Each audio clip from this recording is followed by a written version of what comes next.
Vidéo en français. Bonjour, je suis Zena Farhat et je vous parle de la ville de La Haye. Je viens vous parler d'un signe dans le ciel qui m'a interpellée. Donc vous savez que je suis coach en bonheur et je cherche à trouver des points positifs et des points d'accélération pour transformer nos vies. Alors, que se passe-t-il le 21 décembre? Il y a une conjonction dans le ciel de Jupiter et Saturne, qui sont les deux plus grandes planètes de notre système solaire. Et elles vont être si proches qu'elles sont à 1 degré de différence. Ok? Je ne suis pas astrologue, mais c'est pourquoi est-ce qu'on l'appelle l'étoile de Bethléem? C'est l'étoile qui brillait dans le ciel quand Jésus-Christ est né. Et aussi, la dernière fois que il y a eu cette conjonction, c'était il y a plus de 400 ans, à la Renaissance. Donc, et la prochaine fois que ça viendra, ce sera pas avant 2080 et pas aussi proche. Donc, forcément, on peut imaginer que comme la Lune nous fait une influence sur, on a ce flot d'énergie, de la même façon, on va avoir un flot d'énergie le 21 décembre. Et donc, comment on fait pour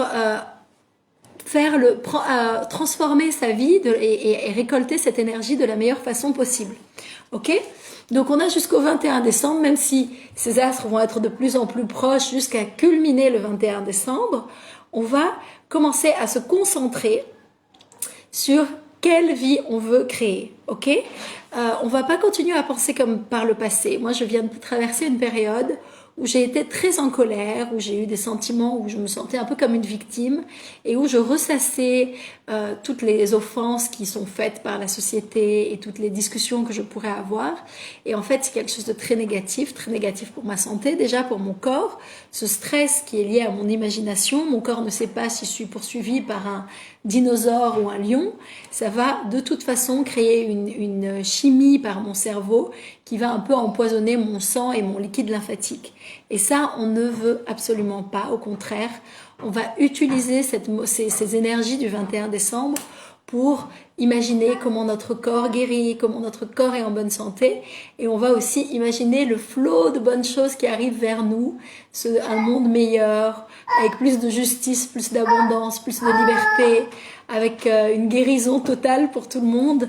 Vraiment, il faut être conscient et on va faire des changements. Ok? Récemment, j'ai eu une très belle session avec une personne qui voulait une session de happiness coaching. Et nous avons aussi abordé un sujet qu'il est toujours intéressant de rappeler. C'est comment lorsqu'on fait un changement dans notre vie, on impacte cette génération avant et cette génération dans l'avenir. Ok? Si vous avez des problèmes récurrents que vous avez hérités dans votre famille, vous n'avez pas besoin de continuer à avoir de la haine pour vos parents, par exemple, ou pour les personnes qui l'ont fait. Sinon, vous créez un lien et vous renforcez cette réalité. Ok? Imaginez que votre père ait fait quelque chose de négatif, par exemple, en lui pardonnant, à votre père, en vous disant, ok, la société était comme ça à cette époque-là, les hommes étaient comme ça à cette époque-là. Il a fait comme il pensait que c'était ok, que c'était acceptable et il ne pouvait pas imaginer les répercussions. Donc vous lui pardonnez sincèrement et ça vous permet, vous, de ne pas réattirer d'autres personnes qui vont vous faire la même chose que votre père a fait. Souvent, on voit des personnes qui ont eu un problème avec leur père, puis avec leur premier mari, leur deuxième mari, avec leur patron. Non, on va bénir les choses. On va dire, ok, ces choses, je devais les vivre, elles devaient m'apprendre quelque chose. Et à partir du moment où on est dans le pardon, on coupe le lien karmique et on rentre dans la loi de la gratitude. Ok? On veut vraiment s'en débarrasser. Donc le 21 décembre, on va vraiment essayer de voir qu'est-ce qu'on veut guérir chez nous. Comment est-ce qu'on veut sortir d'un cercle vicieux pour créer un cercle vertueux où on va attirer de plus en plus de positifs. Ok? Voilà. Donc sortir de ces pensées passées. Dans le présent, on va vraiment se concentrer sur ce qu'on veut attirer. Ok. Un autre sujet que j'aime beaucoup aborder, c'est votre enfant intérieur. Ok. Qui connaît le concept de l'enfant intérieur? Donc ce serait nous, à l'âge de 3 ans à peu près, qui est qui vit à l'intérieur de nous et qui a besoin qu'on prenne soin de lui. Donc il faut amuser cet enfant, il faut le sortir, il faut s'en occuper, il faut le rassurer. Ok? Et une de mes amies me disait qu'il n'y avait pas de joie et d'amusement dans sa vie. C'est quand même dommage. Alors qu'est-ce que vous faites pour redonner vie à cet enfant intérieur? Comment est-ce que vous vous libérez du regard de la société et vous faites des choses pour vous?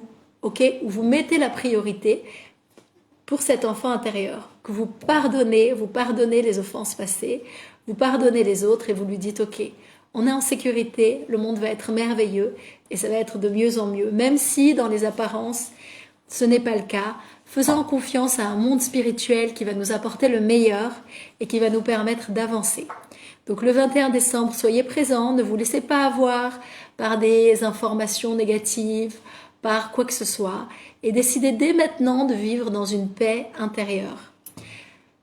S'il vous plaît, rajoutez-moi aussi sur YouTube Z comme Zena, Happiness comme bonheur, Way, voix, The Happiness Way, et sur Facebook. Quand j'aurai 1000 abonnés sur YouTube dans The Happiness Way, je pourrai faire des lives également là-bas et vous retrouverez beaucoup plus facilement toutes les informations que je partage.